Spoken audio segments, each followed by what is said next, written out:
La Ley 31.288 restaura la capacidad, la potestad sancionatoria de la Contraloría General de la República. Como es conocido, esta fue declarada inconstitucional en virtud de una sentencia 20/2015, la cual se basó esencialmente en consideraciones vinculadas con el principio de legalidad, específicamente las garantías de taxatividad y de reserva de ley. No me compete en estos momentos el examen de esa sentencia, pero sus consideraciones en sentido global puedo compartirlas. Sea como fuere, en todo caso, el nuevo sistema parece orientado precisamente a superar los problemas de constitucionalidad que apuntaba el Tribunal Constitucional. Por consiguiente, entiendo que la nueva ley, la nueva redacción de la ley, demanda un análisis desde tres perspectivas diferenciadas. En primer lugar, hay que hacer referencia a los problemas del principio de legalidad que apuntó el Tribunal Constitucional. En segundo lugar, estrictamente vinculado también con el principio de legalidad, la problemática del principio non bis in idem, que de alguna manera permanece en la nueva regulación. Y en tercer lugar, realizar un juicio global sobre la consideración que merece la potestad sancionatoria de la Contraloría General de la República como mecanismo para la lucha, para el combate contra la corrupción. En primer lugar, la cuestión del principio de legalidad. Evidentemente no es posible en el reducido marco de esta intervención hacer un análisis exhaustivo de todas y cada una de las infracciones que existen en el catálogo de la ley. Sin embargo, globalmente es evidente que la nueva ley lo que hace es precisamente establecer un catálogo de infracciones administrativas en una norma que tiene rango legal por encima del rango reglamentario. Desde esta perspectiva, sin lugar a dudas, el nuevo sistema supera los problemas que apuntaba la sentencia del Tribunal Constitucional. Y desde esa perspectiva, la nueva normativa merece una valoración positiva. Incluso, y es más, habría que apuntar que la ley marca el rumbo normativo en el Perú, donde, como apunto con mucha frecuencia en ese país, es muy frecuente la regulación, el establecimiento de infracciones y de sanciones mediante normas de rango infralegal, incompatibles con el principio de legalidad, con el principio de reserva de ley tal y como es concebido en los países de nuestro entorno jurídico y cultural. En segundo lugar, hay que hacer una referencia a la problemática que persiste en relación con el principio non bis in idem. En fin, de la lectura de la ley llama inmediatamente la atención de un espectador objetivo que en la ley se contienen claras duplicidades entre, por una parte, las infracciones administrativas de lo que se denomina responsabilidad administrativa funcional y los delitos, múltiples no delitos, previstos en el Código Penal y en la legislación penal especial. Desde esa perspectiva, pues, es obligada una reflexión sobre si el nuevo sistema supera los problemas del non bis in idem, de compatibilidad con el principio non bis in idem, que es un principio que tiene una dimensión constitucional. Desde mi perspectiva, apunto que globalmente, al margen de problemas concretos, el sistema sí que puede ser compatibilizado con esas garantías constitucionales democráticas básicas en un Estado de Derecho. Para ello es procedente tener en cuenta que el principio non bis in idem presenta dos vertientes, dos dimensiones, dos aspectos. Por una parte, lo que se conoce como la dimensión procedimental, por otra, lo que se conoce como la dimensión material. Comenzando por la primera, la vertiente procedimental, formal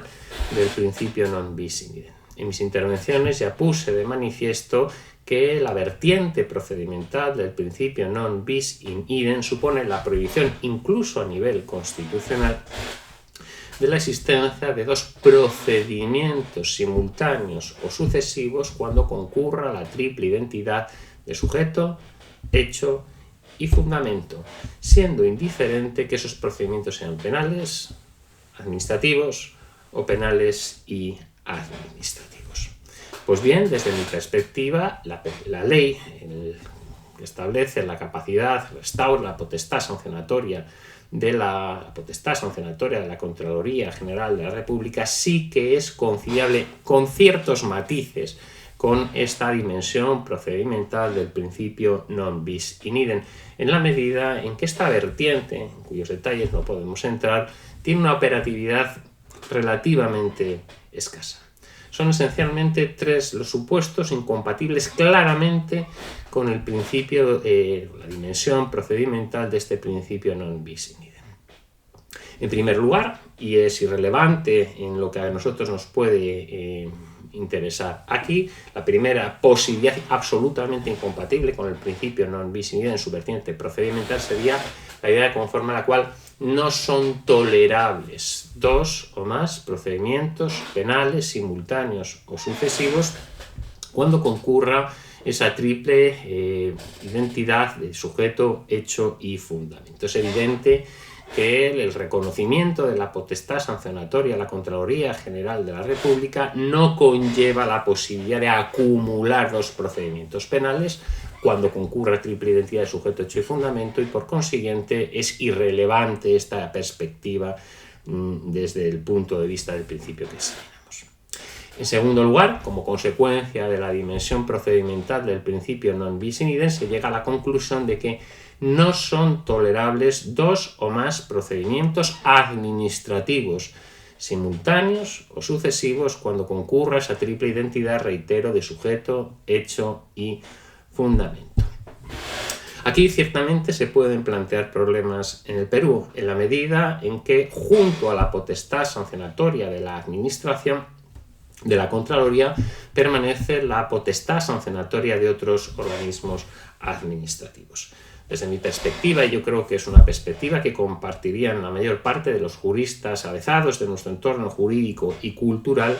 la posibilidad de acumular dos procedimientos administrativos concurriendo nuevamente la triple identidad de sujeto, hecho y fundamento no es fácil de conciliar con el principio non bis in idem. Es cierto que en el caso que nos ocupa, en el caso de las potestades sancionatorias de la Contraloría General de la República, la ley concretamente en su artículo 11 establece que la potestad sancionadora de la Contraloría, y leo literalmente, la potestad sancionadora de la Contraloría General en materia de responsabilidad administrativa funcional prevalece frente a otras potestades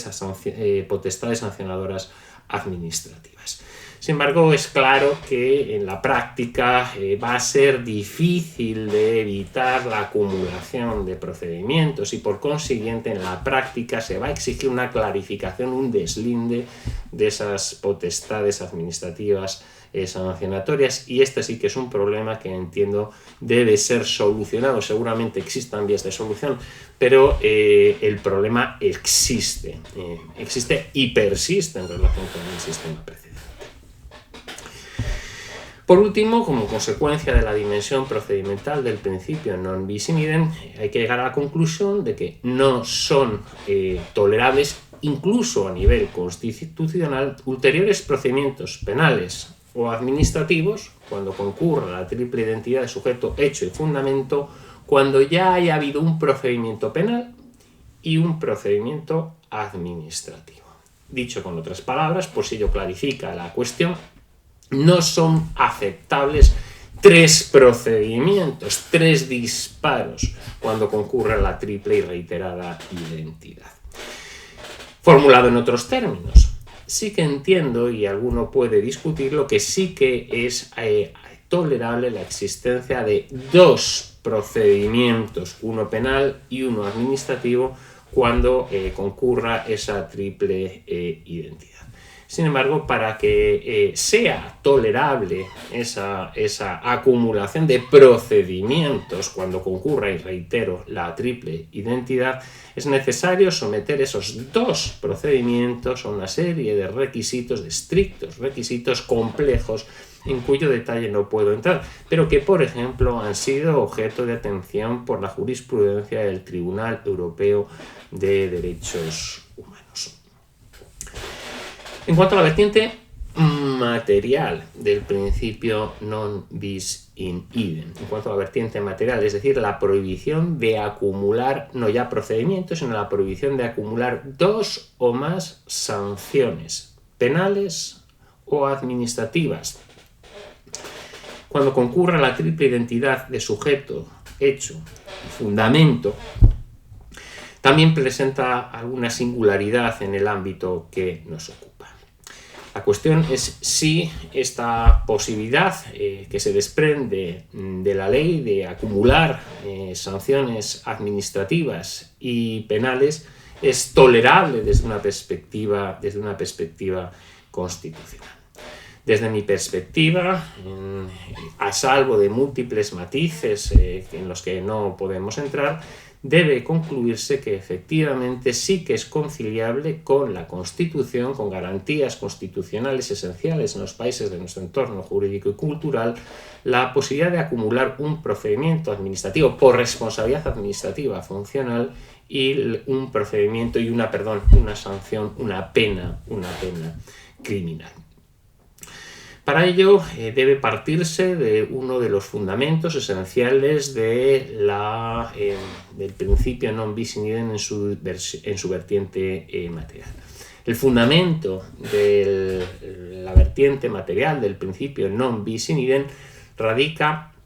en el principio de legalidad. Desde esa perspectiva, si la ley autoriza expresamente la posibilidad de acumular sanciones penales y sanciones administrativas, sanciones penales y sanciones por responsabilidad administrativa funcional, pues decae ese fundamento y deviene de forma natural la conclusión conforme a la cual es posible acumular una sanción penal y una sanción administrativa. Y en nuestro caso, en el caso de la Contraloría General de la República, el artículo 43 de la Ley 27.785, leo literalmente, establece esa compatibilidad porque literalmente dice que la imposición de las sanciones no exime a los infractores de la responsabilidad civil o penal a que hubiera lugar. Es una declaración expresa de compatibilidad de la sanción penal y la administrativa. Luego, si el fundamento de la prohibición de acumularlas es precisamente el principio de legalidad, debe concluirse que en este caso no existen problemas de legalidad, aunque podrían existir problemas de proporcionalidad en el caso concreto, pero eso requiere un análisis de caso por caso en cada hipótesis en particular. Una tercera y última reflexión que debe efectuarse es la relativa a la valoración político-legislativa que merece el sistema peruano que otorga esa potestad sancionatoria a la Contraloría General de la República por lo que se denomina allí responsabilidad administrativa funcional. La valoración que merece como modelo de combate contra la corrupción. En fin, es obvio que en el Perú, y esto es una reflexión válida para la mayor parte de los países de América Latina, el combate contra la corrupción no está siendo eficaz con el instrumento exclusivo del derecho penal, aunque se hayan producido ciertos avances en la materia. Las causas son múltiples, por ejemplo, el colapso de los tribunales de justicia, del Poder Judicial, como consecuencia de la acumulación de asuntos, o en segundo lugar, la obvia corrupción misma de algunos elementos del Poder Judicial y del Ministerio Público. O en tercer lugar, el abuso, el excesivo ejercicio del principio de oportunidad procesal. Pues bien, desde esta perspectiva, la acumulación de procedimientos sancionatorios penales, jurisdiccionales,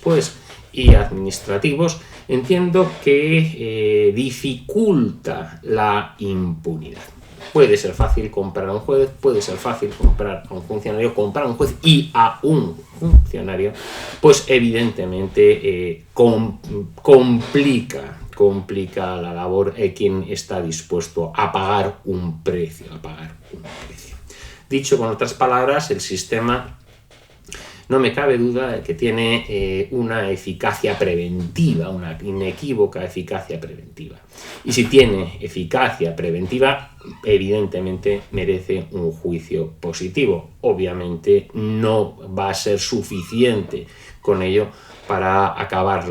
con la corrupción. No se ha acabado con la corrupción en ningún lugar del mundo, supongo que no va a ser suficiente para acabar con la corrupción en el Perú, aunque sin lugar a dudas estamos ante un instrumento útil en el combate contra esta lacra de las sociedades contemporáneas.